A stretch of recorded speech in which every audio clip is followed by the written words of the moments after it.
This is AI Buddy Landell, and you're about to listen to Booking the Territory, the unprofessional wrestling podcast.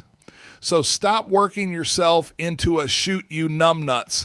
This show is strictly for entertainment purposes only. Don't be a dumbass and get offended by anything on this show. And if you do get offended, that's a you problem. Before I throw it to the fellas for another banger of an episode, shout out to all the BTT patrons who keep this show going, including the largest Patreon contributors, Disrespectfully, Classy, Mark E. Blassie, Joe Ice, Good Old Justin, and the Token Smurfette and John Potts. Now, enjoy this Outlaw Mud Show podcast. Remember, if it don't snow, it don't go. And be blessed and be a blessing, pal. Hi, everybody. This is Jim Cornette, pro wrestling legend, and you're listening to the Booking the Territory Unprofessional Wrestling Podcast. This is the artist formerly known as Daryl Van Horn, James Mitchell, the Sinister Minister, and I'm here to let you know I would rather slam my cock in a car door than to miss the dulcet tones of Hard Body Harper, my illegitimate son, on Booking the Territory podcast. Woo, Messi, this is professional wrestler Jimmy Valiant, the Boogie Woogie Man. Tell my people, my brothers and sisters, don't you dare miss Booking the Territory. Oh, yeah. This is a one-man gang. You're listening to Booking the Territory Pro Wrestling Podcast.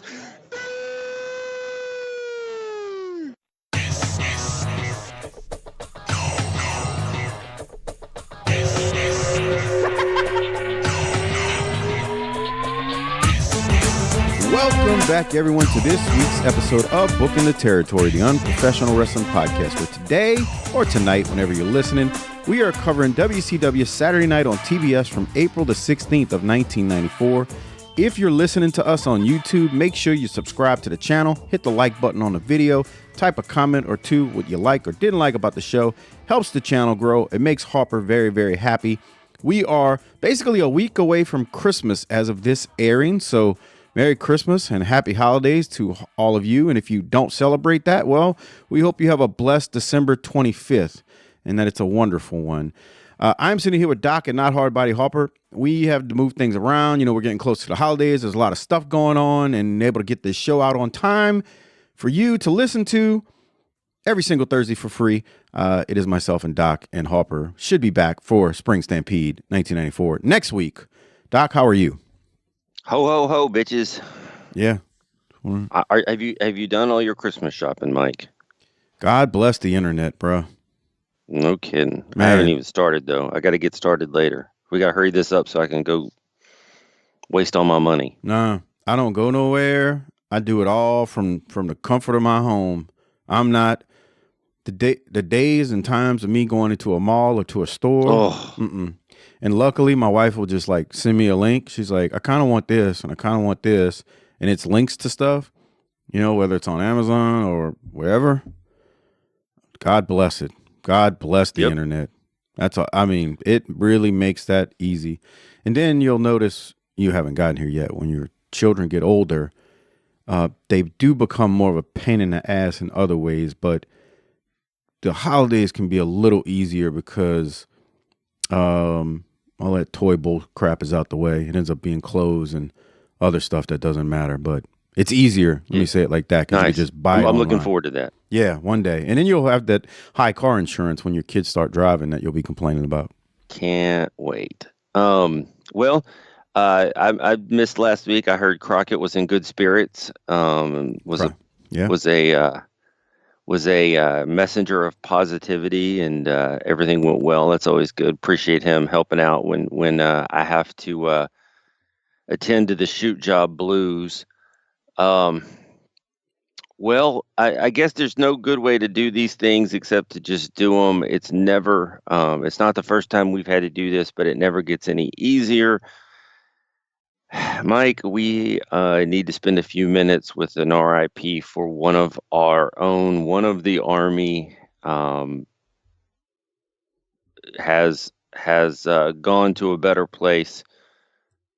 You're the one that told Harper and I about this, so do you want to tell us who and what's going on?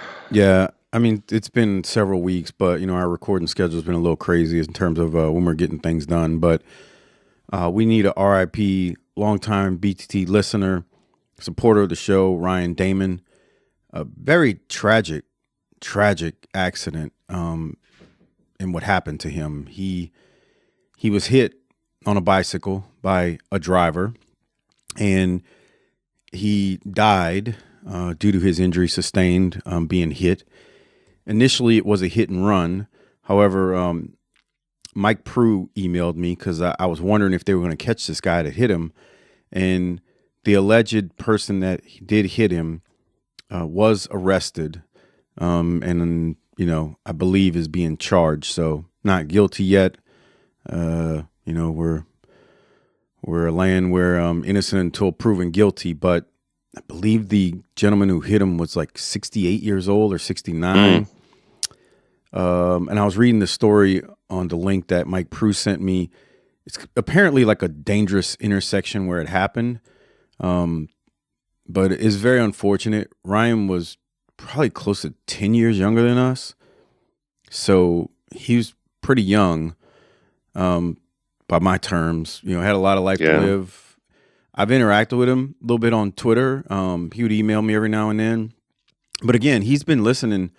He hadn't been around the whole 10 years. Well, 10 and a half now. But he'd been around for a long time listening to the show. And like I said, has fully supported BTT for a very long time. And I feel bad. I don't know. These things are really hard to do always because, you never met the person in person. Right. But you kind of know him from online presence and whatnot. He was a big Patriots fan. I can tell you that much because he's from the Northeast area. And he was really excited about the direction the Patriots are going with Drake May. And, I mean, they are looking good. You got to give him credit there. And he's just a young man who just passed away way too soon due to a tragic incident. So not sure what's going to happen with the gentleman who hit him, but it's very unfortunate. And that just feels like a terrible way to go. Not sure where he was going, what he was doing, but, I'm glad they found the guy who hit him. And, we hope whatever happens, it happens. But it's really sad. I mean, because he seemed to be a good dude. Like I said, I've never met him in person. I mean, kind of like Silva. I talked to Silva more than I did Ryan, but there's a number of people over the years there where I always talked to him online, never met him in person, whether it was Randy Miller, Robert Silva, Doug DeTar, who passed away from cancer, many years ago. Ryan, I mean, talked to all these guys online a lot.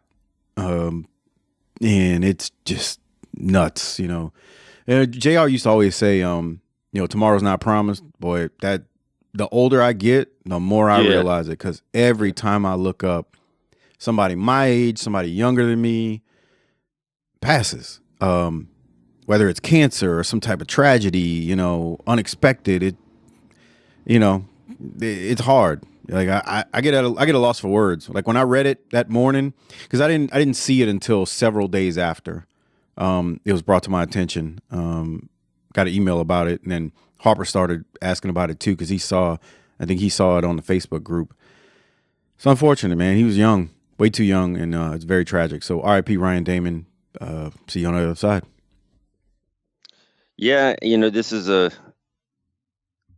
for a lot of people, this is an emotional time of the year. So we hope his family's doing all right with everything. And like you said, I mean, the details of what happened aren't super important because nothing we find out about the details of the incident are going to change the outcome of the incident. So we'll keep making shows. That's the little thing that we can do to hopefully help people like all of our listeners who are going through tough times is make some podcasts and try to take people's mind off of the real world. Hope his family is doing all right through this, the best as could be expected. And man, it's a always, we talk about this in a joking fashion, but it's a crazy world when you leave your house. So I think you put it in the notes for the show. Stay safe out there. That rings true for this. So anyway, R.I.P. Ryan, and gosh, Yeah, man. that's all I have. 2025 has been a terrible year for listeners. What I mean by that is, I say that, there's probably times out there when I just hadn't, wasn't notified of a listener who Sure had passed, but like there has been, man, I'm trying to think. We've lost so many, at least 4, to my knowledge, listeners we've lost. Man, we need to get Harper to start saving more people. Our numbers are going in the wrong direction. We need him to out on the circuit saving people. Yeah, it's like Lucas Schumacher passed away. I really didn't know him well, but he was in the Facebook group. Almost Mike Sahina was another guy who passed away. And again, I found out all these from the Facebook group. Greg Smith, who is actually still alive, his wife, him and his wife used to listen. She passed from cancer. And then Ryan Damon. So we've had, to my knowledge, 4 listeners in 2025 who've passed on. And if you just go back about 13 months ago, Robert Silva passed. 2025 ain't been good. So, like I said, tomorrow ain't promised. Don't work yourself into a shoot. Just go out into the world and just try to make it to the next day. Try to get back home safely. Yes. What is it that you tell teenagers? Don't do anything to add to or subtract from the numbers of our family while you're out of the house. Oh my God, my daughter's friend, her dad told me that. we were talking and he said, I tell her all the time, don't add or subtract. Other than that, we can deal with it. Yep. Boy, that ain't the truth. I do have one other announcement too before we get to this show. Nothing bad, but it ties into this one. Yeah, we got to do a positive spin here. It is Christmas time for those who celebrate, and I got to ask you a quick question. Have you been into the nog this year yet? No, I haven't drank any of what Harper brought. Okay. That what he left me. My brother-in-law, he poured some about a week or 2 ago from the same He just one. walked in there and took his own like No, mug. I told him, he was started looking at it. He's like, you ever drank this? I said, I've never had that one. I've had several others. I said, if it's like any of the others, it's like drinking liquid jet fuel. Yeah, buddy. And he pours, enough to small glass, and he starts drinking. He's like, Jesus, this is strong. Like, I told you. The point. It'll burn your chest, man. That stuff is not for the faint of heart. If you're one of those people who like pour a glass of eggnog and want to start just kind of like chugging it, nah, you ain't doing that with that. I mean, we ain't drinking for our health here. We're trying to tie one on, right? Man, it's some strong stuff, bro. That stuff is strong. There you go. Yeah, I'm with you. Well, man, I gotta tell you, I was a little bit let down and sad when I looked at the length of this episode, and it was 2 hours and 22 minutes. And you can hear what I'm about to say in Harper's voice. What the fuck? You got that right. But I wanted to mention something that ties into this show before we get going. So the only thing I want to say before I hit record, well, let me go ahead and hit record on this, on the video version. So before we get into April 16th of 1994, so I looked at the calendar, and we drop our shows generally on Thursday, and for Thanksgiving, we always drop it the Wednesday before. So you'll have something to listen to when you go into your, Thanksgiving day, if you don't want to put up with your family members, right? So this show, this show is going to drop the 18th, which is exactly a week before Christmas. Nice. I wanted to make an announcement. So next week, 2 things. One, remember, the only way you get a show next week is by becoming a patron, tinyurl.com/PatreonBTT. Since Christmas is on a Thursday this year, on the 25th, obviously, we're going to drop Spring Stampede 1994 on the 24th. So it'll be on Wednesday night, not Thursday, and it'll only be available on Patreon, tinyurl.com/PatreonBTT. And I'm going to repeat what I've been saying. It is a damn good pay-per-view. Well, I mean, if we don't do it justice, Zaha or Zoncha or whatever his goddamn name is going to be all upset, right? It'd be pretty pissed off. Yeah. You don't want to piss off Z-Man. Well, I heard through the grapevine that Zoncha was at this event. Is that true? He keeps telling people that, so I'm going to assume it's true, and he's not. He tends to not be a guy who lies.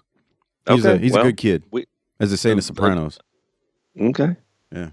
Speaking of Sopranos, keep your hands off my niece until you put a ring on it, though. Jesus Christ.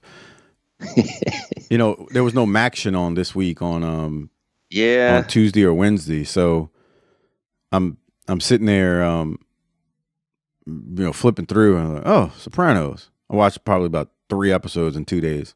What a show. Man, that's how you end up saying, you know what? I think I've done this before. See an episode somewhere and be like, all right, I guess I'm gonna go back to episode 1 and watch the whole thing. Yeah, it was like the episode I caught was like episode 3 of the show. Mm. And then I came back the next day and it was the episode where Carmela is kissing the painter. I forget his name. Oh no! Remember that one? Vic. Yeah. Oh, one of the episodes was when she does the hand gesture when she's calling the maid to her, or she does the snap. Oh but my it's her God, that is. The acting in that freaking series is phenomenal. It's the best show of all time. It's up there for sure. It is phenomenal. Anyway, all right, Doc. How about we get into April the 16th of 1994? I think it's time to get going home for Spring Stampede. So much of this episode was taped March 24th. There's some matches that weren't, according to the history of WWE.com. And we start the show off and basically almost immediately go to Johnny B. Bad versus Matt Shepard. Schiavone mentions that Johnny B. Bad will battle DDP at Spring Stampede. Boy, I feel like they wrestled at every pay-per-view for like Go ahead. a year and a half. Yeah. I was going to say, when I came back and we started getting pay-per-views because we were in college, and I'm not saying we were rich enough to get them, but we had like student loan money to utilize. I feel like that was the first match of every pay-per-view.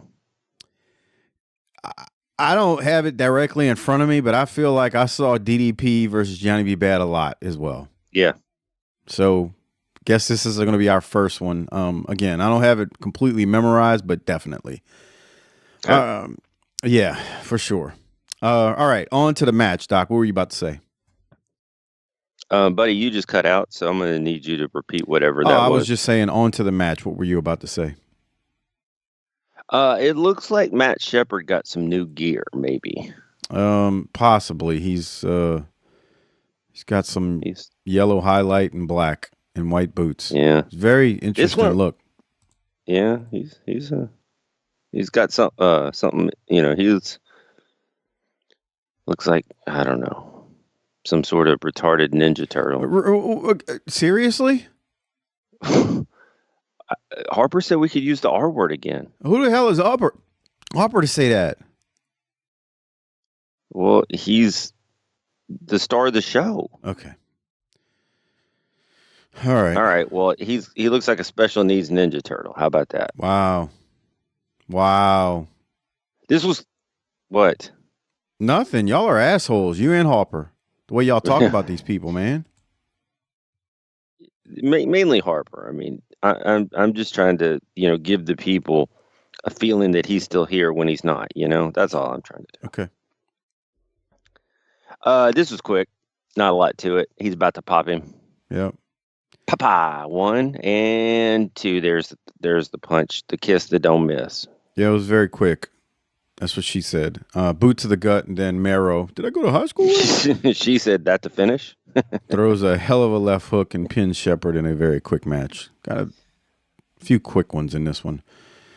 This episode's almost 2.5 hours, but the way they do it, they wasted a lot of time. Let me just say it like that as we get into it. All right, Doc. I got to play this promo. It's Ron Simmons and Harlem Heat. Boy. Look at those brothers. Look how great they look. What? What does that mean? Man, They look like they're ready to beat some ass. The original Hurt Business, I call them that. Okay. Oh, what do they call them in AEW now? They have a different. Not these guys. I didn't know obviously. we were doing pop quizzes. I would have. I don't know. I don't. Tony named them something else. You can't ask me that because the only interaction I have with AEW is I listen to Corny's reviews. So all of his names are just nicknames of the real names. So I have no idea. No, but he doesn't. I've heard him talk about in YouTube clips, Shelton Benjamin and MVP. He doesn't. He likes them. So. Oh yeah, definitely. So he doesn't change their names. Like they are who they are. Is it the Hurt Syndicate? That's what I think they are. There, yeah. Okay.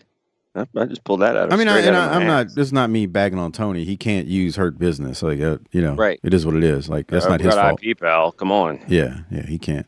Anyway, we got Ron Simmons and Harlem Heat sitting right here. They're about to cut a promo. I'm gonna play it.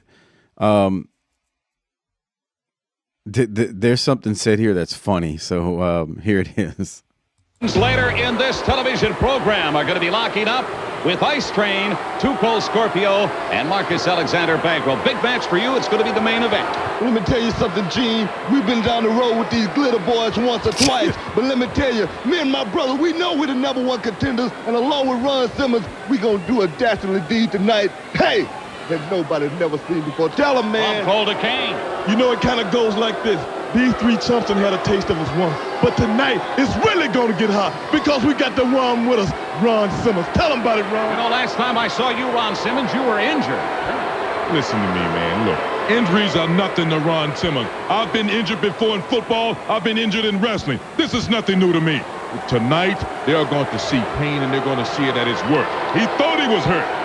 Too Cold thought I put him out, but this time, brother, look, you're going to go out for good.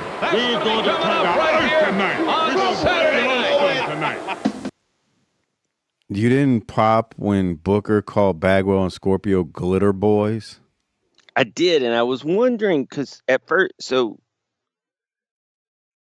on their first record, Living Color had a minor hit after Cult of Personality with a song called Glamour Boys. Yeah, I remember that. I ain't no glamour boy. Oh, yeah. Yeah. So I was wondering if that was some sort of takeoff on that, but I liked that line. I thought it was really good, and I did pop, and I thought it was, for a team that's still trying to establish themselves, they did a good job there. I thought. I mean, I'm trying to be serious about this because you have the inability to be serious about them. So I'm just trying to, play counterpoint a little bit so that the people get a real analysis of this. But that was good. I have the inability to be serious about the Harlem Heat. Yeah, because you're just blinded by the ebony experience of it all. Okay. But I also liked what Ron said because he's like, I've been hurt. I can't wrestle. I'm hurt. And then he comes out and says injuries are nothing to me. So I think that's a good subtle heel work right there. Yeah, it very much is. You're using the excuse, but then you're not. So, but you really are. Yeah, but then you're downplaying it all in the same breath. That's glitter boys. That was good. Glitter boys. Oh my God. That's gonna be a new thing, I think. Whenever I see somebody who I don't like, let's look at this glitter boy. Anyway. Come on. All right. Well, we go to commercial, come back, and it's time for Tony Schiavone, Bobby Heenan, and Mean Gene to formally open the show. Heenan and Mean Gene continue to look each other up and down as if they are disgusted with each other. That might be more than an act at this time. I don't know. I'm just kidding. Heenan basically gets shut out of the open, and he wants to start talking, but Schiavone won't let him, and neither would Mean Gene. They won't let him get a word in.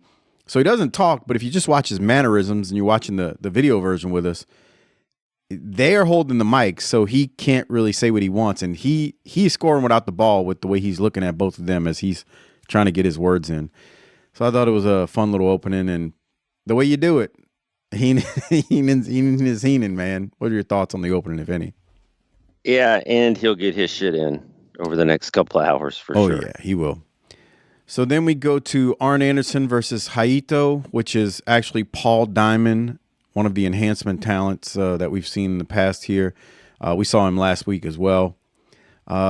Tanaka-san is out with Haito, and Center Stage gets a nice USA chant going because those hated Japanese wrestlers like Haito are just such devils.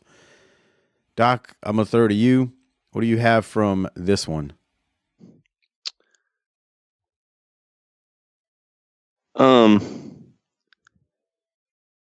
I thought that Arn was like super over here.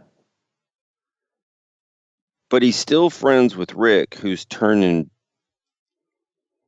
heel by the day. Oh, Rick is a full-blown heel at this point. I mean, especially if you just listen to the promos from the last week. Okay. So yeah. Not sure how we square all that, but I'm not sure it's important at this point either. Correct me if I'm wrong, though, but I don't even know if you've really seen Arn out there, though. You know, he's not out there parading weekly with Rick either. Okay. I thought Haito got a lot of offense. Yeah, they gave the same thing happened in his match last week. They kind of felt like they gave him a lot of time. I mean, it's fine. Like, it wasn't like he was going to win, but you know, they also had 2.5 hours of fill, so we got to really do more than 2 pushing minutes. this getting people ready for Muta as well. Well, yeah. See, at first they were doing it with Austin, though. And now it's Arn out there. This is just a time filler, and my God, Arn's head is just balding as we speak. Hey, man, I'm pretty sure you can't help it. No, I know. Any thoughts before I move towards the finish, though? At the finish, I thought it was you're going to probably talk about it, but I thought it was an interesting take on the spine buster. Yep, there it is. Arn catches him coming off the second rope and hits him with a spine buster. Tanaka-san, who's Pat Tanaka, comes in and interferes, and it's a DQ, and ref calls for a DQ. Arn wins. So that was my question now is, where was Rick? Like, they're best friends. We haven't seen them break up. I mean, I get it if it's like two guys like Steve Kern and Bobby Eaton been together for like 2 weeks and you don't see them come out. But, like, we're talking about Rick and Arn here. That's what I'm saying. They kind of separated them. I don't know what they're doing on Pro and Worldwide, but True. Here, like, not that they've like literally cut them apart from each other. It's just that, you know, they're kind of like out of sight, out of mind in terms of putting them together on TV. Plus, the attention Hogan and Flair now have when they were bickering back and forth, along with Flair and Steamboat, I don't think anybody was even thinking about it. I mean, it makes sense when you look at it 40 years later, 30 years later, but now it's like, that's where we are. Okay. All right, we keep going, and we get highlights of Bad Attitude versus Thunder and Lightning from WCW Pro. Eaton hit Thunder or Lightning, I'm not sure which one it was, in the back of the head, and Bad Attitude eventually wins. Right team won, which leads us now to the rematch here of Bad Attitude versus Thunder and Lightning, who are from the lightning capital of the frickin' world, as we were told by Gary Michael Capetta. The fuck does that mean? Bruh, I try to explain things sometimes. I have no explanation for that. What it means, We needed to make them from somewhere. I don't know. But coming from a thunderstorm near you. Come on. Let's try to be better than that, WCW. Come on. I got some audio to play right now, though, from Bobby Heenan right here. Let's give it a listen and see what Heenan's got to say. Lightning in there with him, it is. Lightning attempting to strike first here. You know who trained the team of Thunder and Lightning? No, who? Willard Scott. Boy, I go for it every time, don't I? You look at me, with that sincere look that you give me as if we're going to talk about something on the up and up, and you zing me every time. Okay, I'm sorry. Willard didn't train him. All right, good. I don't even know if Willard Scott's still alive. I don't know. Wasn't he? I might be getting the channel wrong. Wasn't he like Good Morning America's weather guy at one point in time back during Well, this you era? better get that right, or you're going to get 4 million emails correcting that. Not just emails. I'll get tagged on social media. I'll get DMs. He was a weather. He was a weather guy, a meteorologist, I believe, on like one of the Let me national jump in and shows. try to help. I think he was the Today Show. Today Show. Okay, there you go. I know he was a weather guy, which I'm trying to save you a lot of headache. look. Let's be real. I was a kid during that era. It wasn't like I was getting up in the morning before school and watching you it. come on this podcast and you start spouting off on all kinds of. You need to get your facts straight. Boy, you sound like somebody I know. Anyway, Willard Scott was a weatherman, and that's where Heenan's joke's from. If you're not old enough to know that, you know who trained the team of Thunder and Lightning? Willard Scott, Thunder and Lightning. Haha. Come on. Tony says, you get me every time. Anyway. All right, Steve Doc. Kern looks like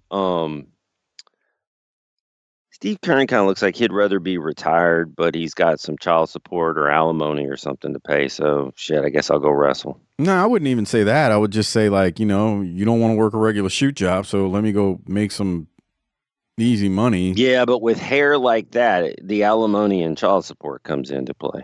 Do you know? I'd have to go back and do a side-by-side comparison. His mullet is so bad, it looks like Ricky Morton's today. Except Kern is balding much more. Right. So do you notice? I'd have to do a side-by-side, and I know it's not the exact tights that Bobby had in Smokey doing Heavenly Bodies. But if you notice their tights, they do match because they got like it almost looks like a lightning bolt going through the earth on their ass. I'm just quoting what it looks like, right? That's obviously what it is. Like, it kind of reminded me of like when they got this attitude, not them, but WCW got this idea together. They're like, all right, y'all have these tights that look like this, and then they almost look like the Heavenly Bodies with the lightning and the stars. Like I said, not quite. It's not the same, but it reminds me of that from far away when you see it, is what I mean. Well, I wonder if they're having to ship in their seafood too, and their women. That's a nice callback from Smoky Mountain Wrestling when Stan said that, because the women in the Smokies was just so terrible. They had to fly in their women like they did their seafood.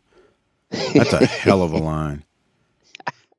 I remember he was cutting that promo. He's like, they put their stinking, greasy, nasty paws all over me. It's a shoot. Stan Lane was something talking about those women there. Oh, my God. All right, Doc. Any other thoughts on Thunder and Lightning versus Bad Attitude and Steve Kern getting the Rogaine Award, as Harper said when he made his debut? Right team won.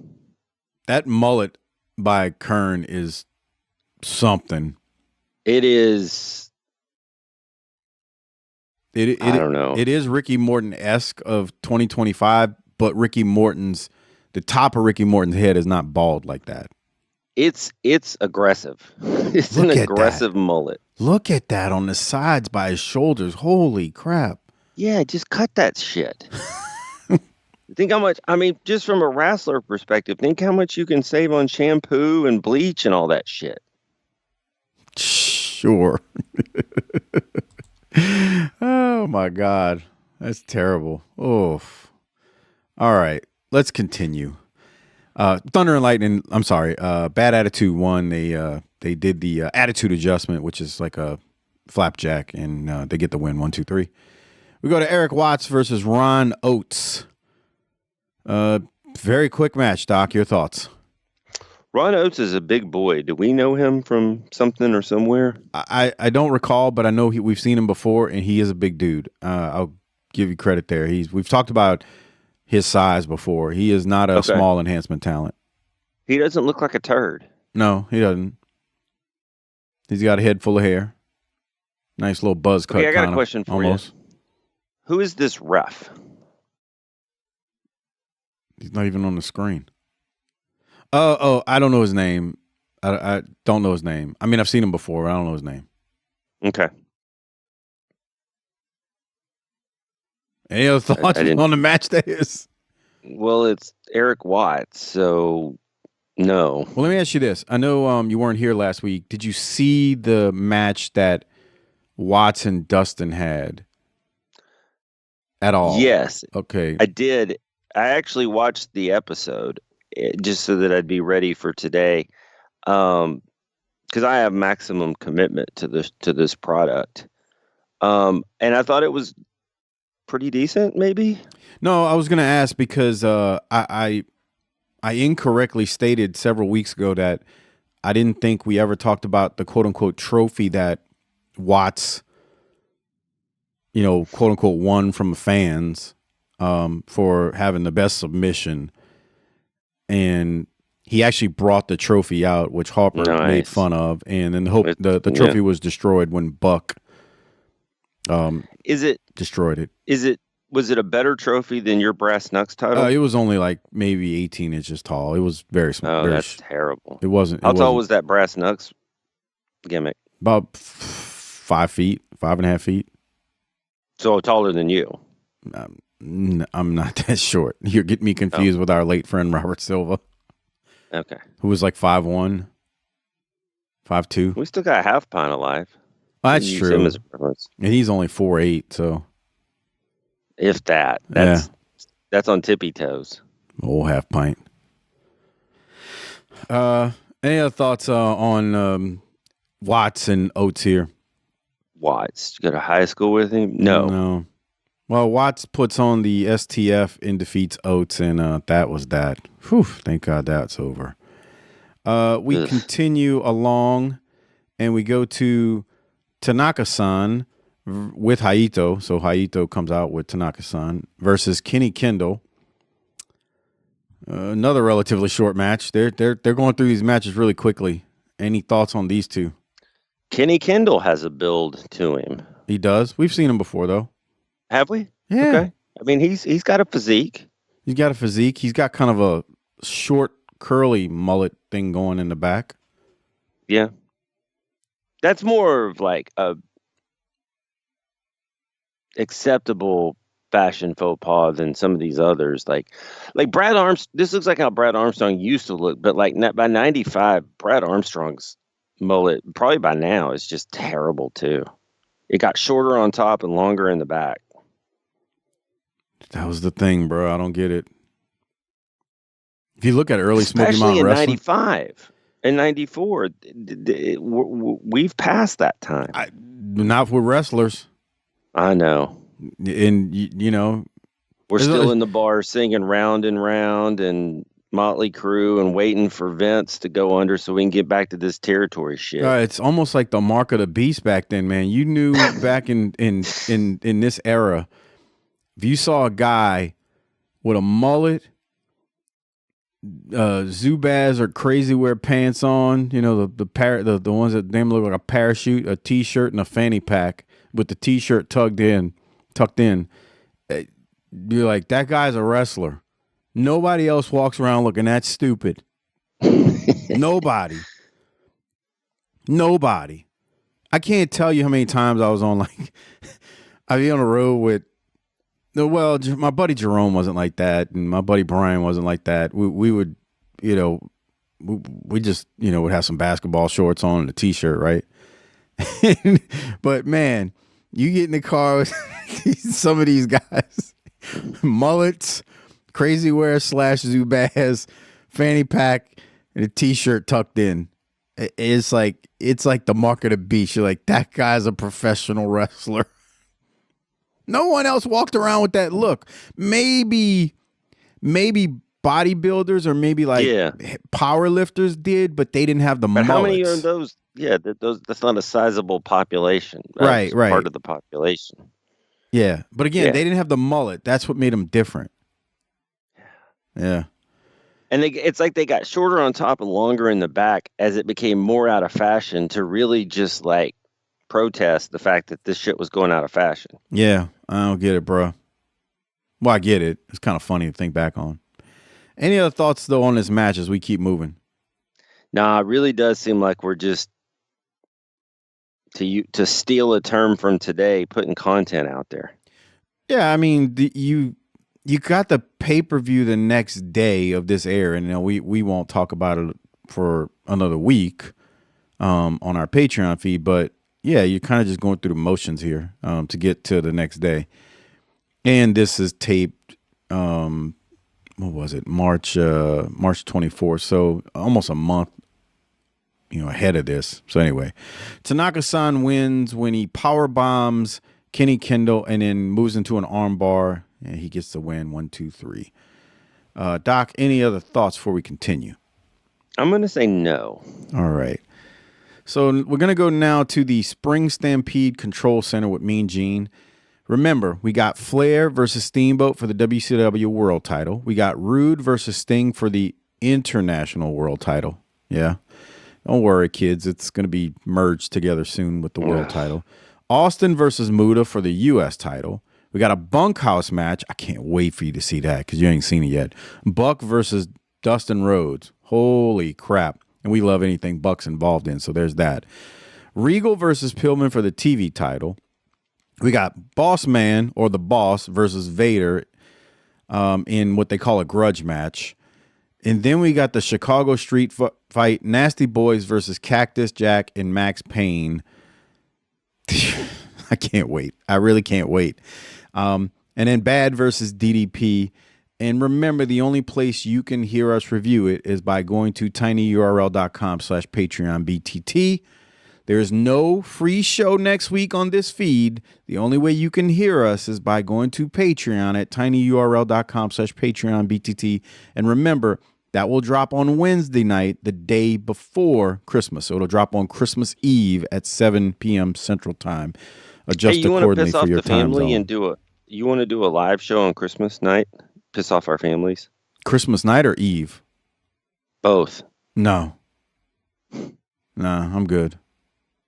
No, especially not Christmas night or Christmas Eve. I'm a lazy son of a gun on Christmas Eve, dude. I don't leave the house. I'm not, bro. Christmas Eve, I ain't going no damn where. You ain't got to go to church and say thanks for the year that you've had? I go to church right in my living room. Thank you, Lord. I look up into the sky. There you go. Bringing Jesus to you. That's right. He's going to get on his donkey and ride across the palm fronds to come to you. Okay. Wow. Yeah. Wow was right. Why are you judging me? Man, I'm just trying to save you, brother. Okay. Anyway, the only way you can hear us review Spring Stampede 94 and that phenomenal pay-per-view is by going to tinyurl.com/PatreonBTT. You'll get the audio version of it and the video version of it as well on Patreon. So don't forget, and remember, it'll be out on December 24th, Wednesday night, Christmas Eve, and not Thursday night since Christmas is on Thursday this year. Doc, we continue and move right along. Tony Schiavone throws us the highlights of this interview with Lord Steven Regal from WCW Pro. Regal gets political again like he got last week. Doc, you weren't here. He started talking about the Brady Bill, which was very interesting discussion with Harper, Crockett, and I. But I bet. Did the words bump stock come out? He didn't say bump stock. I can confirm that. Okay. Night goggle vision? No. Okay. It didn't go off the rails like it normally can. Army surplus Harper did not rear his ugly head. Okay. The only thing he said, he was like, "Bruh, you believe before that you could just like be a felon or be a murderer and just walk into a store and buy a gun?" I think that's somewhat what he said, during that moment. But it does. It was an interesting little bit. But anyway. Sure. Let's go now to Regal again and see what he's got to say this week. And the biggest, most unbelievable thing of all was John Wayne. I mean, here we have a draft dodger, never went to war, and yet you people treat him as some kind of hero. Absolutely pathetic. And now, you idiots, you fools, give millions lies to the Russians and they spy on you. You're all fools. That's it. Look it, your lordship, I just paid enough income tax to build housing for the homeless people. I can say whatever I want about this country because I bought the right. As far as I'm concerned, you can just shut up. Just shut up. I hope Flying Brian breaks your neck. Here, I don't need this. Well, we can deduct a real interview since the legend is gone. Brian Pillman. How dare he have the audacity? You bloody coward, come back here and say to my bloody face. Ladies and Did the John Wayne one get you? I know you love you some John that's Wayne. good stuff. Remember back in the early days of this show when you would just go off on John Wayne? Yeah. You want to remind any new listeners out there why you can't stand John Wayne? It's just this fraudulent crap. It like the same people who would say John Wayne would be the same people that tell you you're an idiot for watching wrestling when Regal just told you he's a coward and he's an actor. It's not real.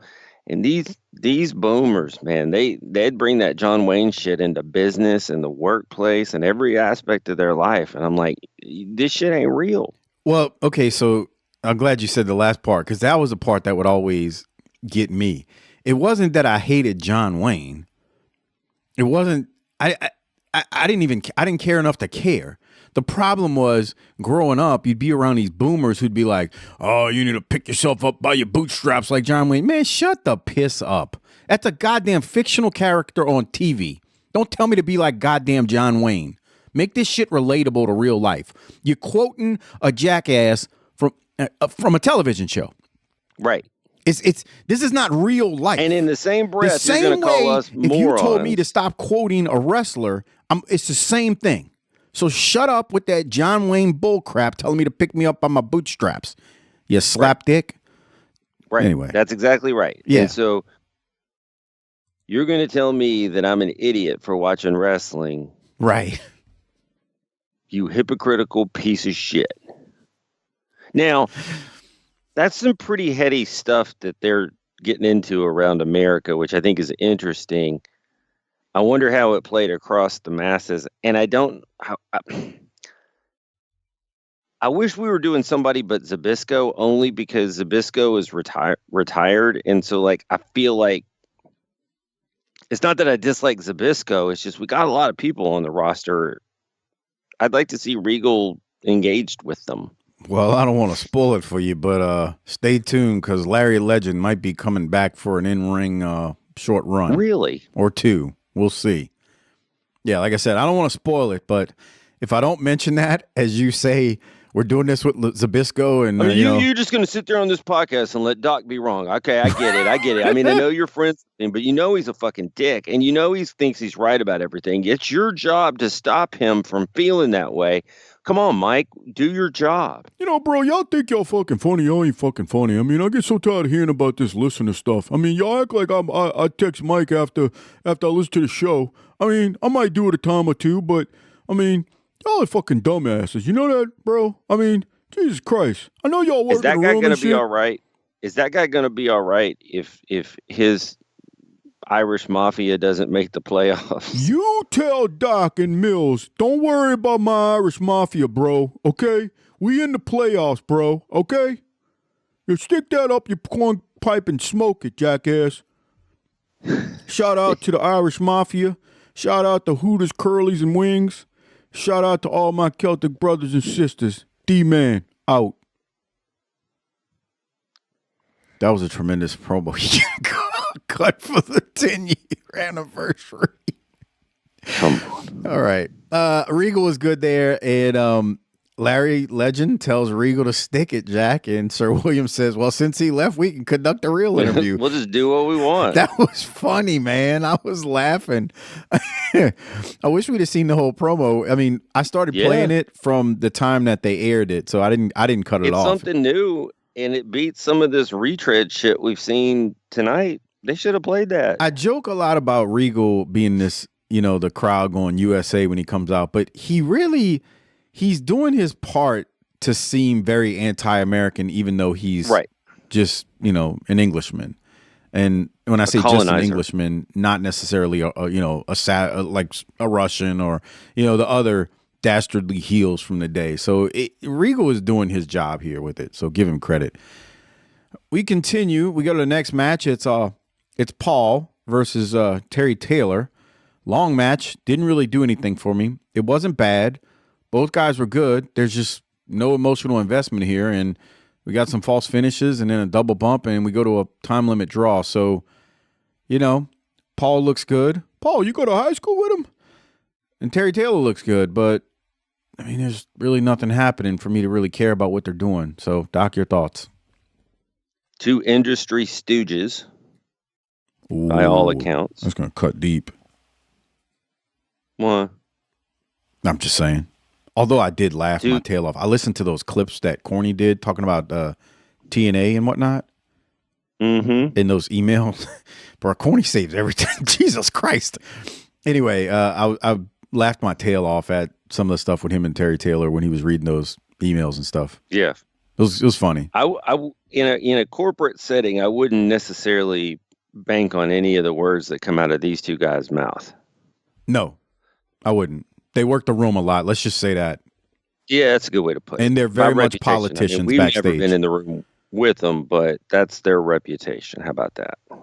Even if you don't want to say they work the room, you could easily say they are two heavy politicians backstage. Correct. Okay. This match, there was nothing wrong with it, but like you summed it up perfectly. So then I was watching it and I was thinking, I was like, that was a good segment with Zabisco and Regal. Why is all the good shit happening on the other shows?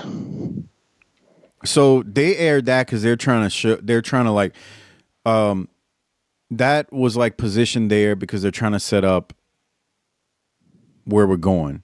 So in a show where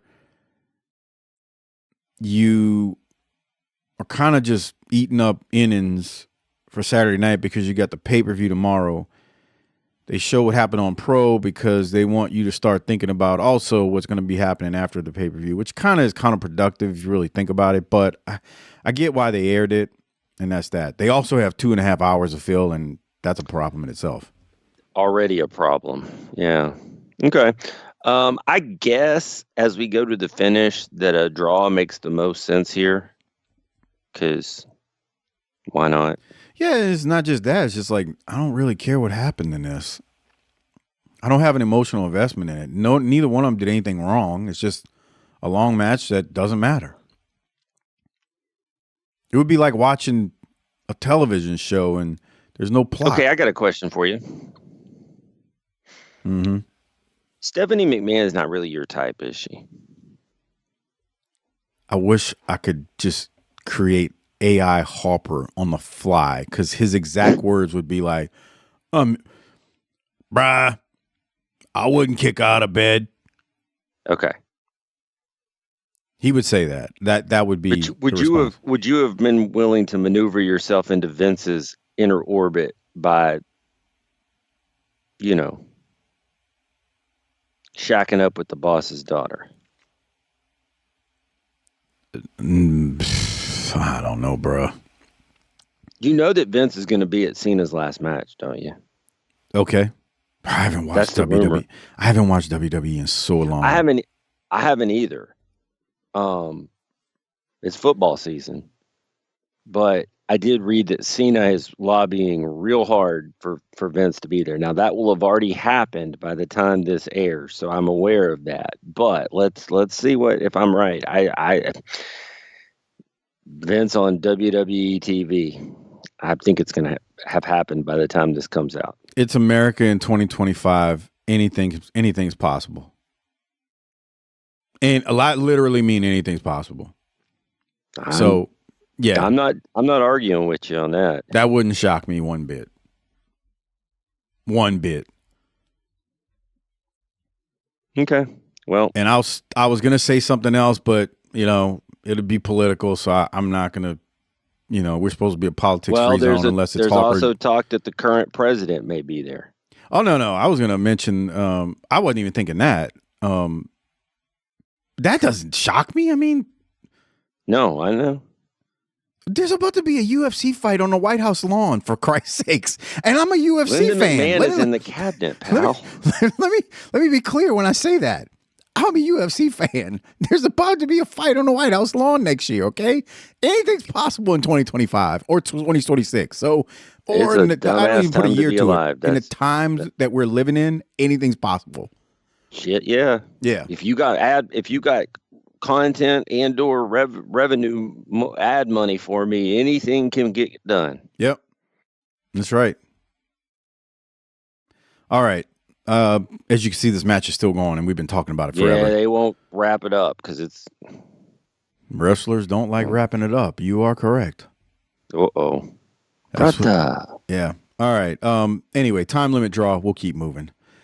We go to the next match. It is Pretty Wonderful versus Brian Armstrong and Bill Payne. Tony says Tara Rising and Terry Taylor are still having some words backstage, so they're kind of like trying to lean into, this not being resolved, whatever. Doc, I do have a timestamp. I'm Vince's favorite. No, I'm Vince's favorite. No, I'm Vince's favorite. Is that what they're saying? Boy, that would be funny. There's a couple of signs. First one says, "Nice panties, Paula." Whoa. That's not, that's fairly neat and nice, and everything's spelled correctly. There's some, that's surprising. Well, I'm going to go to the next sign. Uh-oh. It's coming up in a second. If you're watching the video version with us here, you got to see this one. One of them, there it is. Paula. Oh, shoot. It didn't, and I can't get right back to it. The damn sign says, I'm trying to stop it. Paula, he's so small. Is this fan trying to insinuate that Orndorff's piece of meat is insufficient? I don't think it's insufficient, but smaller than the average unit, maybe? It's a dude holding the sign. I'm just saying. Yeah, how would he know? I'm not judging. I'm just saying, because to each his own. If that's what you like, that's what you like. God bless you. I'm happy that you're happy. It's an interesting sign is all I'm saying. Yeah. So we keep moving. Probably for the best. Yeah. Quick match. Any thoughts on what we see here? Can you give me 1:12:26? We're looking at Orndorff here. All right. We're at 1:12:16, so we got about 10 seconds. He's great. All of his extras. Mm-hmm. Well, he's as tan as there he is with the when he does the elbow dance or whatever. So great. He's kind of known for that during this era where he wiggles his legs and does the thing where before he drops the elbow. Yeah. Yeah. Boy, he is tan, ain't he? He is charred looking. Man, he's like Johnny B. Bad level tan right now. He is tanned up. All right. Any other thoughts before I go to the finish? Do we have a read on where the assassin is? Yeah, he's backstage now. He's still there. Oh. Yeah. But he's not going to be out there stuffing into that mask? No, we've seen the pretty much last of that. And it's unfortunate because there was so much gold for months with him in that mask. So much gold. Well, and we couldn't stop talking about it. We never paid off the jelly bean stuff. Well, yeah, they had the clash of the pay-per-view where he got in the ring with Dusty and he took a couple of bumps when Dusty gave him the bionic elbow. That was kind of what they did with it. Okay. It wasn't going to go anywhere else. But it's sad because we couldn't get enough of the mask, bro. no matter how many times we saw it, it was like jarring. Man, that'd be like if somebody handed me a medium T-shirt and said, "Put this on." Yeah. I mean, it was just like fat rolls coming out of the eyes, out of the neck. Looked like a bee stung him. I mean, it was something, dude. It was something. It was something. Orndorff pile drives Payne. Then he teases him with a 2 count and tags in Roma, and Roma comes off with the splash off the top and pretty wonderful win. From this point in the show, with commercials, we're about an hour and 15 minutes into it. There are a couple of other matches, but we have several recaps and then several Spring Stampede segments with promos from the talent that will be wrestling each other at Spring Stampede. So I'm not going to play all of them, but we get a lot of recaps too to kind of show you how we got to where we're at right now. So on that note, I'm going to go to the first segment that we have here, where it's a Spring Stampede Control Center. We're going to hear from Ricky Steamboat, followed by Ric Flair. Here it is. Tomorrow night, in less than 24 hours, the wrestling world one more time will see a classic confrontation between Ricky Steamboat and Ric Flair. The questions have not been answered.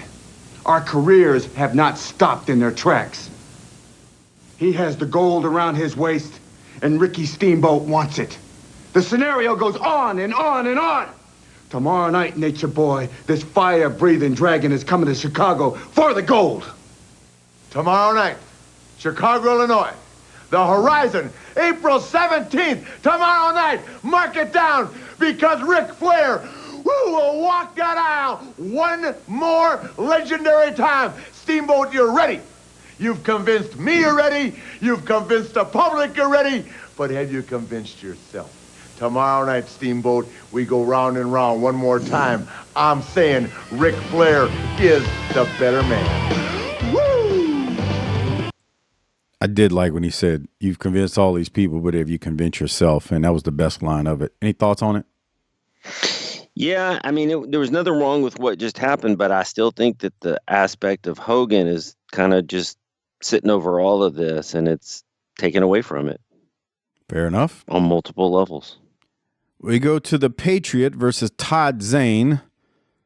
Quick match. Boy, this don't last long at all. Doc, any thoughts? Quick. Is that what she said? No. Oh, okay.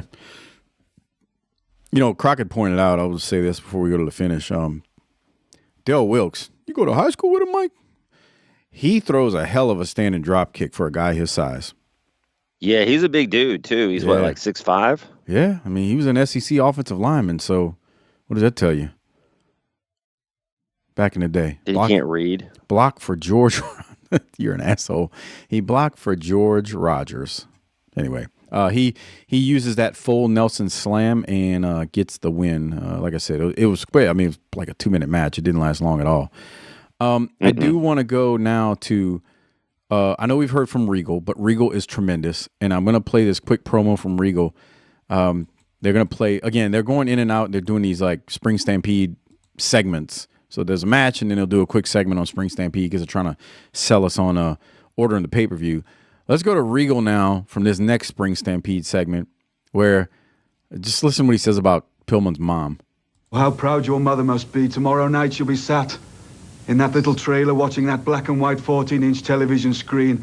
Oh, her little son's got his chance to wrestle for the world's television title. Think again, Mrs. Pillman. Tomorrow night you'll be weeping like Niagara Falls. I am going to expose your son for the blatant, useless piece of nothing that he really is. What do you think about this, William? I wouldn't be him, sir, for all the tea in China. Ryan Damon did it for a wrestling match. That was tremendous, and it was very short. Why can't Dundee talk loud enough for we can hear him? Well, he didn't know that they were going to start playing music over it too, but there is that. Yeah. He said your mom is going to be able to sit in that trailer and watch that little 14-inch black and white TV. Yeah. Well, he's leaning into, like, he knows the demographic that watches the shows. The Southern, like. Trash? No, just the Southerner. Like, sitting How many people watch wrestling on black and white TVs, dude? I was one of them as a kid. Yeah. We didn't have a colored television until... Whoa. You don't use that word. Okay. We didn't have color TV until... Dude, I must have been like 10.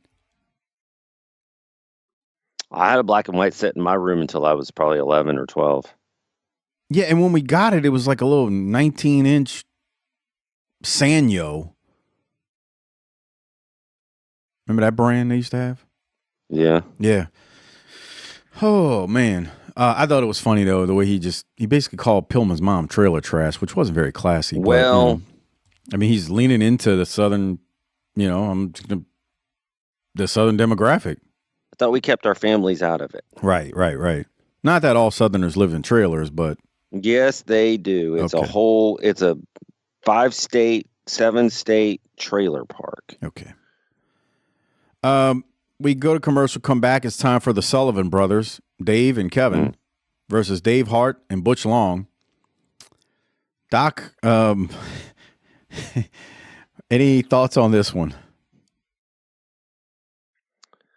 That last 2 minutes. Jesus. What would Kevin Sullivan's career look like if he was 6'3"?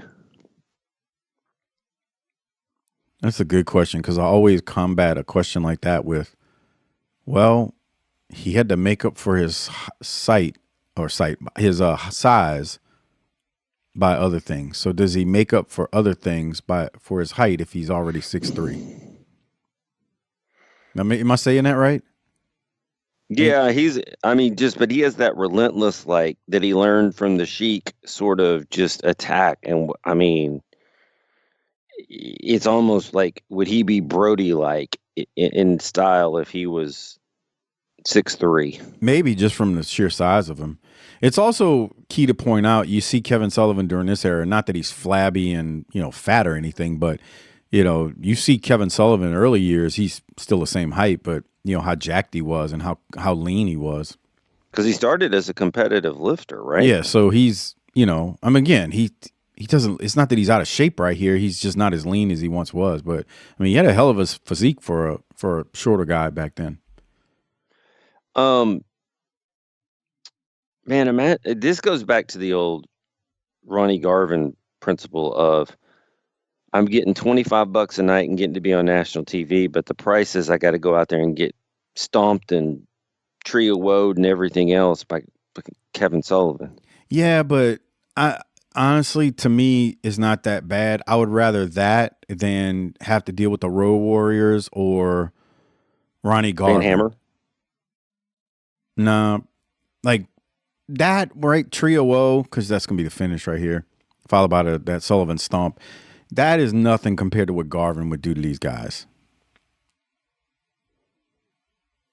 Or the Road Warriors, the way they would just come in and it was like, they were chained to a fence outside, and then that Black Sabbath music hits, and they just run in and essentially murder the two jobbers in the ring at Techwood. It's great when you know how to present your talent. And you remember those shows, like you would see the fear in those guys' eyes when they hit the ring. Or they would hit the music and run, get out. Yeah, like why? I never forget Harper saying it's like, why would you just stand there and take it? Just run. For real. All right. Trio O by Kevin Sullivan, followed by the stomp, and Sullivan Brothers win. We then go back to Spring Stampede Control Center with Mean Gene. We get a meat and potatoes promo from Cactus Jack and Max Payne. I don't really have anything from it, Doc. Did you?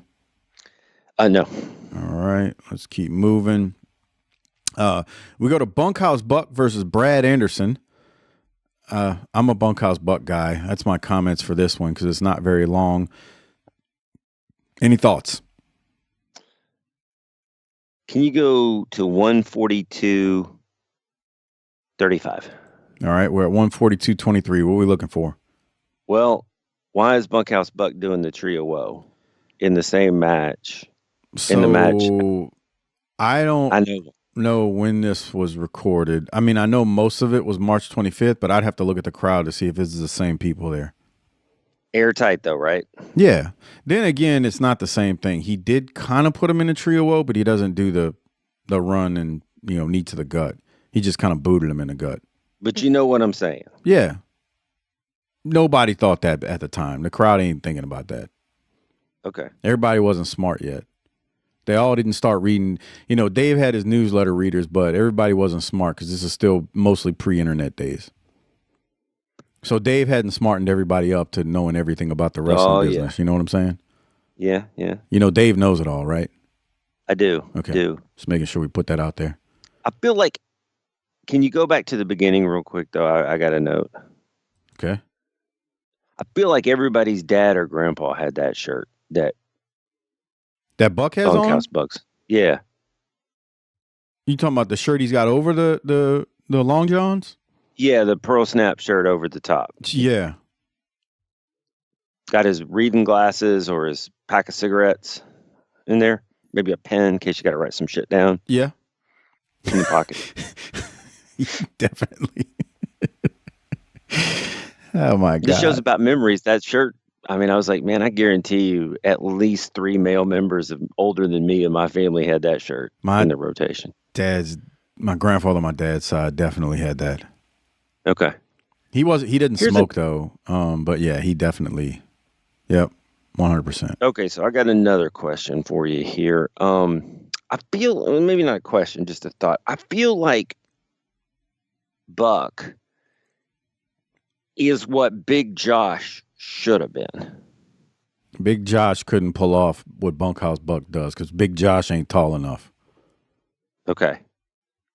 You can't, look, man, we're obviously a little biased and we love Jimmy Golden and Colonel Parker or Robert Fuller or whatever you want to call him. Bunkhouse Buck is the only one who can pull off Bunkhouse Buck. And I know there was a lot of people, including us back then when we saw Bunkhouse Buck, we were like, what is this? Now we have a different appreciation for him. So we look at this back through with rose-colored glasses. I can fully admit that. I'm biased. But Big Josh wasn't big enough and tall enough to be Jimmy Golden. Or Bunkhouse Buck. Okay. He also had other problems which wouldn't allow him to continue. Like what? Well, I don't want to talk ill of the dead. Sure you do. You do all the time off air. Sure. All right. Any other thoughts, Doc? No. All right. Let's get to the finish, wherever the hell that was. Hold on 1 second. We got a big boot by Buck, followed by a big right hand in 1, 2, 3. Brad Anderson is pinned, and then Buck hog ties Anderson, which is hilarious to think about because his manager, Colonel Parker, has got a hell of a hog based on stories you hear. Come on. Isn't that interesting to know how he hog ties him? Tying a man up is kind of disrespectful. It really is. Like, look, he puts the arm behind him. Like he's tying him up like he's a damn steer or something. Like, what the? Right. What are you doing to me? I'm a man, damn it. You beat me, and now you're tying me up. What the hell is going on? And look at Parker in the ring. He's pulling the ref away so the ref can't stop him.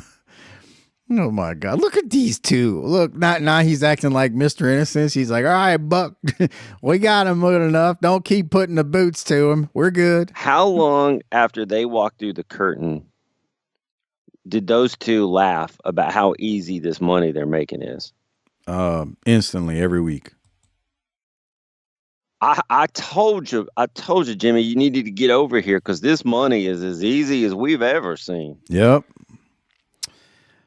Well, we keep moving, and we go to a recap of the Bunkhouse Buck and Dustin Rhodes feud, and that'll be the next segment of Spring Stampede Control Center. We get a couple of promos from them. Meat and potatoes, Doc. Did you have anything from it? I didn't, but I am looking forward to this. Yes, it's good. Trust me. We then go to Two Cold Scorpio, Marcus Bagwell, and Ice Train versus Harlem Heat and Ron Simmons. You can call this main event time. Doc, I'm going to throw to you. We got a good bit of time as I say that. You asked for this combination some time ago with these guys. But anyway, What are your thoughts on this one? I want your thoughts because I'm looking out here and there's Teddy. And we got just 5 out of the 6 competitors are brothers. If you're Bagwell, is this how you feel when you go home to Gentili? Wow. Do you always have to be an asshole? I just want to know. People want to know your perspective on things. You're an asshole. That's all I'm going to say. I'm not answering that question. Pure ignorance. Whatever. So this may be one of the last times we see Scorpio. He gets released for weed, right? I don't remember why he got released. I just know he gets fired. I was just like, man, what kind of wrestler gets released for smoking weed? Yeah, I don't remember exactly why he got canned. I'm sure I could look it up. Why don't you look it up so that we don't get a million messages on that? I don't have a good signal. But yeah, we're getting to that point. You know, you said like 3 weeks ago, have we seen the last of Scorpio? I'm like, we're getting there. And I heard from a lot of people who were like, no, he's got that. Okay. I believe it is April of 94. He's let go. That's the beauty of not being a wrestling historian, is that I don't give a shit about those details. Okay. I don't have to be right to protect some made up bullshit title that nobody in the world except the people who hold that title give a shit about. All right. I watch wrestling for entertainment, so it's like, oh, was I entertained? Sweet. There needed to be a stable with Ron Simmons, Harlem Heat, and one other guy. Could have been Scorp. Have him turn on Bagwell. Yeah, he'd have been the high flyer of the... You just have Bagwell say, I do 3/5 of the work. Stop. And, well, that would be like the thing where Jimmy Valiant said that Pez was the best black wrestler, and Bagwell didn't mean to offend him, but he said something offensive because that would happen a lot back in the day. That was phenomenal, man. Scorpio whoop his ass and turn, and then you got a stable there. That was absolutely phenomenal. And then after about a year, you could have the gangsters come in and say, y'all ain't real brothers. Y'all are a bunch of, I'm not going to say that, but, and then you keep that going. Ice Train would have worked with him too, not just Scorpio. Because then you got a whole lot of muscle. Yeah, you don't need a high flyer. Yeah. Nah, you don't need a high flyer. The Horseman didn't have a high flyer. That's fine. I know it is. I like Scorpio better than I like Ice Train. That's your problem. No, it's not a problem. It's an opinion. Okay. I'm not arguing with you over it. You're one of those keyboard warriors. I like Too Cold Scorpio. Why do you hate Ice Train? Where did I say I hate Ice Train? Did you see that screenshot I sent you in Harper a few weeks back where I'm sure it's a guy who says, arguing with me is pointless. I knew I was wrong 30 minutes ago. At this point, I'm just saying things to piss you off. The Ballad of Hardbody Harper. Man, that is Harper in a nutshell. He don't care. He's just gonna keep trolling you. This is why I tell you all the time. I don't argue with people. I'm not, because I'm going to assume 99% of the people online are Harper. So I'm not having a discussion. Like, you can tag me in it all you want and ask me to explain. Nope. I ain't falling into that trap. And even if you're being serious, too bad. Well, and here's the other thing. I'm not going to argue with you in person. If you say the sky is red, good. Glad you believe that way. Have a nice day. I've reached a point in my life. I'm not arguing with you about anything. Unless you physically assault me, that's a different story. So I don't have enough time anymore to do little things that I would like to do. So like you and I may get together this evening and watch a football game. And I'm not going to talk about which one because that'll give away what day we're recording this on. But that's like it's like a rare event that we would have time to do something like that. I don't have time to do the things I want to do and how I want to spend my time. Why would I spend my time arguing with somebody I don't really know? The thing is, when I don't get to spend enough time with people that I'd like to hang out with and not argue. Harper throws his brick online and he goes away and he lets people just argue. Remember that screenshot he comes back and there's 400 comments. Oh, y'all are still talking about that? Bro, do you remember this is great. This is gold. Remember what he sent us? Again, it's a couple weeks ago now. But it was something that was some kind of Facebook group he's in. And it was the Ole Miss? No, it was I'm trying to find it. That's what it was. It was 20-year-old Louisiana woman arrested with Glock switch in Gulfport, Mississippi. And Harper responds to that news story and says, Nintendo makes the Switch, not a gun company. And these slapdicks in the comments start arguing with him and telling him no gun company makes that Switch. He responds, how? The Nintendo Switch doesn't even have a light gun like the NES did. He's literally trolling a real news story.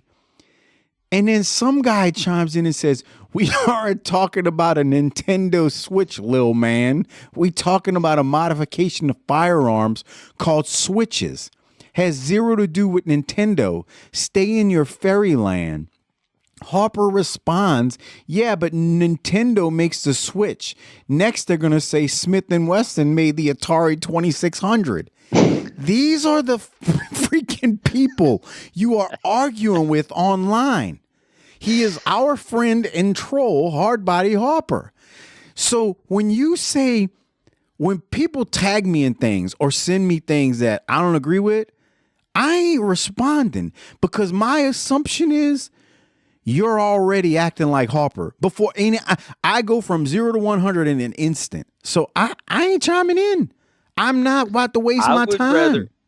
I would rather sit in a chair with my eyes closed in a quiet room than respond to something like that. I saved the link so I could revisit it like a week later. I went back to it. There's still people. Harper done forgot at this point. It's a week past. It's one of many open threads he has working, right? There's people still responding to it. You must be joking. Nintendo Switch, they're talking about a gun. And I'm like, you people are idiots. How can you not? He made it as oblivious and obvious as possible. He was trolling when he says Nintendo. Like, and you're still, there are people going, they're talking about a gun, not a Nintendo, you freaking moron. Stay in your fairyland. And then it gets political. It's people start responding, you liberal freaking pansy. I'm like, dude, he mission accomplished. Mission accomplished. Everybody's out on the internet fighting their own wrestling angle, dude, and it ain't drawing a dime anywhere. Bruh, he literally made a comment about he saw the word Switch and threw Nintendo into it, and it got hundreds of replies from people who don't realize he's a troll. And then I start clicking. Then I clicked on the people who were laughing at his first comment. It's me and all his friends because they know. Jesus Christ. They know. Wouldn't They know he's being a troll. But these are the people argue with. Which again is why I ain't arguing. All right, the sky's red. Good for you. Have a blessed day. Right. Be blessed and be a blessing. That's when you use that. Right. I'm not arguing, man. I'm not being pulled into your bull crap. I don't care if it's X, Facebook, Twitter, whatever. Whatever. Cool. Or you right. Cool. You right. You're right. I love people that also say, "Oh, now that we got like Chat GPT and Grok on X, and the AI will start being able to clarify the truth." Yeah, good luck with that. People still gonna be arguing. They're gonna go find their version of the truth and send it to you, and y'all still gonna be going back and forth. So good luck, buddy. All right. Main event is almost. Go ahead. Yeah, Bagwell's in the ring a lot here. He's doing a lot of heavy lifting. So anything else before I go to the finish? Because this ate up probably a good 15, 16 minutes of the rest of the show. It went a while. Yeah. Crowd was into it, though.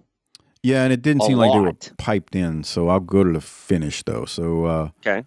Bagwell, he makes the hot tag. Ice Train comes in. He's on fire, doing his thing. Crowd was loving it. I did have that note. We get a power slam on Booker, and it ends up with all 6 guys in the ring. Ice Train goes to press slam Booker, but Ron Simmons takes Ice Train's legs out, which then leaves Booker on top of Ice Train to pin him. The match, like I said, the match went a while, but the crowd was into it. It was a really good power slam by Ice Train on Booker. Really good power slam. I mean, that's 2 big men, so it looks real good. The fans are going nuts. So, but Booker pins Ice Train, and the team of Ron Simmons, and when Simmons takes out Ice Train's legs, it really looks good. Like sometimes it looks like a shitty. You ever see guys, they take out another guy's legs and it doesn't look good? Man, you gotta be careful with that stuff. So I think that it's hard to make it look good. Yeah, but he takes out Ice Train's legs. Booker T makes the pin. I know he's not Booker yet, everybody, but he'll always be Booker to me. And Ron Simmons and Harlem Heat get the win. They do a little fighting after. Fans did. They were into this thing though, so good stuff. Any closing thoughts, Doc? No, I thought it was good. Some of these guys, we need to heat some personal issues up, but whatever. We get a recap. The match itself that's not their fault. Very true. We get a recap of Vader and Boss Man and what they got going on leading up to their match. I didn't have anything from the promo. Boss Man talks about carrying out justice at the pay-per-view. Any thoughts, Doc? I quit taking notes at this point because I wasn't sure what we were doing. Yeah. We just had the main event. Well, we had the main event, and then we go for like another 30 minutes. Not 30, another 15 minutes. So, yeah, it kind of lingered a little bit. Plus, there was a lot of recaps, promos we've seen and whatnot, because the last thing they do is we get a recap of how Sting got the contract signed with Rude, and we see a promo from Sting. We see a promo from Rude first, and then Sting, where Sting says he is going to snap Rude's legs, and they're going to go snap, crackle, pop, the old Rice Krispie Treats thing. Any thoughts on that, Doc? No. All right. And that is how they close the show. So on that particular note, we are going to get ready to hand out the Toot Toot, the Rolex and whatnot. Before we do it, remember, I'm going to remind you again, no show on the free feed next week. The only way you can listen to us is by going to tinyurl.com/PatreonBTT. During the month of December, if you sign up for an annual plan, you will get 2 months for free because basically it's a discounted cost rather than the month to month. tinyurl.com/PatreonBTT is the only place you can listen to us next week when we cover Spring Stampede 94. Not only will you get this coming pay-per-view, you'll get all of the pay-per-views we've done dating back to 1985. You'll also get all of the Clash of the Champions, which we've done 26 of them now. You'll get the JV Goon Squad shows. You'll get the World Clash shows, all available on Patreon at tinyurl.com/PatreonBTT. Doc, let's rate it. What are you going to give it? Oof. Not the go home I would have expected. Let's say B-. I'll give it a B. I mean, it was fine. The length of it and how it just kind of drags on at the end was, man, what are we doing? I get it, though. It was back in the day. You didn't have as many distractions. You were just happy to get 2.5 hours of wrestling and leading up to the pay-per-view, which is the day away. So I'll give it a B. Could have been better, but a B. Nothing really advanced where we were before, going into last week. So it's kind of like you're just eating up the innings, and it's a 10-0 game, and you still got 4 innings to go. So there's that. That's what it felt like. So I'll give it a B. Who you giving your Toot Toot or your Rolex to? Feel like this was a pretty easy one for me. I'm going with Regal. Yeah, Regal is phenomenal. Regal's phenomenal. I could give it to Harper for his epic trolling that we talked about, but I'm surprised you didn't give it to Kane and Cole. No, because Regal was so damn good. I mean, okay, so it's talking good about that you got to keep it, down the middle. I thought you were going to say something worse, but No. it was really good because, yeah, man, Regal's making fun of Pillman's mom living in a trailer, talking about she can watch it on black and white on the 14-inch television. That's probably not too far from the truth. I don't know if they're going to get a pay-per-view on that 14-inch television, but yeah. So it was really good stuff. Good stuff overall from Regal. Regal is just he is just. I say it all the time. He's so condescending, which makes it great. All right. Well, that just about wraps things up. Again, no free show next week. Make sure you go to Patreon, tinyurl.com/PatreonBTT, where you can hear our review of Spring Stampede. Remember, it drops on Wednesday night, Christmas Eve, 7 p.m. Central Time. Wednesday night, 7 p.m. Central Time. tinyurl.com/PatreonBTT. It is a phenomenal pay-per-view. Can't wait to discuss it. Also, don't forget, before we get out of here, make sure you repost the show when you see it posted on X, Twitter, whatever it's called now, Facebook. Share it. It helps the show. Blue Sky, share it there as well. Instagram, reshare it there as well.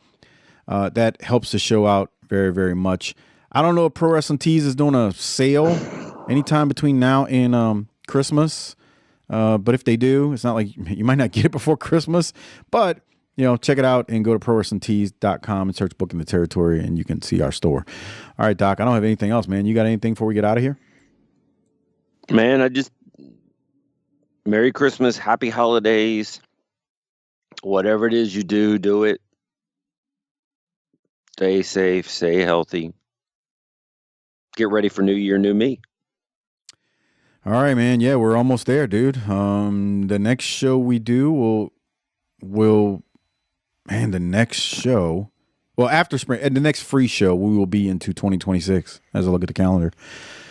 Well, on that note, Doc, hit the tagline and let's roll.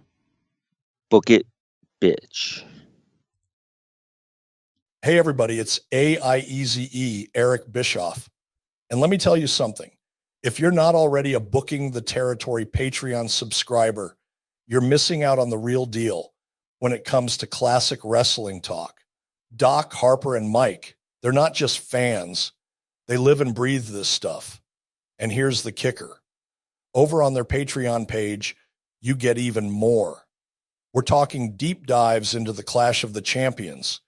Every WCW pay-per-view through early 1994. Classic world-class championship wrestling. And yeah, even those off-the-wall JV Goon Squad shows. This isn't cookie-cutter podcasting. This is the kind of unfiltered, entertaining, can't-miss content that makes you remember why you fell in love with wrestling in the first place. So do yourself a favor, head over to Patreon, search Booking the Territory, sign up, and get in on the action. Trust me. If you love old school wrestling, this is where you want to be. How the piss do you people listen to these useful idiots? These dipshits think they're fucking funny, but they ain't fucking funny. And somebody needs to tell them that.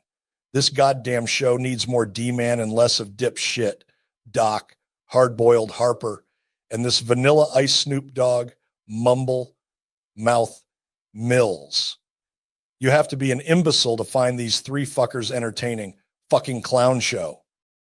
This is A.I. Eric Bischoff. No, I am not the real Bischoff, so don't work yourself into a shoot like these useful idiots in the wrestling media field. With that said, congratulations on making it to the end of this week's show.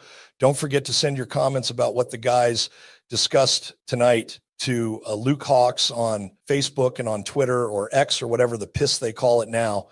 The rumor is Luke likes answering BTT fan mail. Also do the guys a solid by liking the show's Facebook, X, and Instagram pages. And don't forget to like and retweet or repost the show on all social media platforms. Lastly, become a BTT patron member where you get tons of extra shows. You can join at tinyurl.com/PatreonBTT. Until next week, piss off dipshits.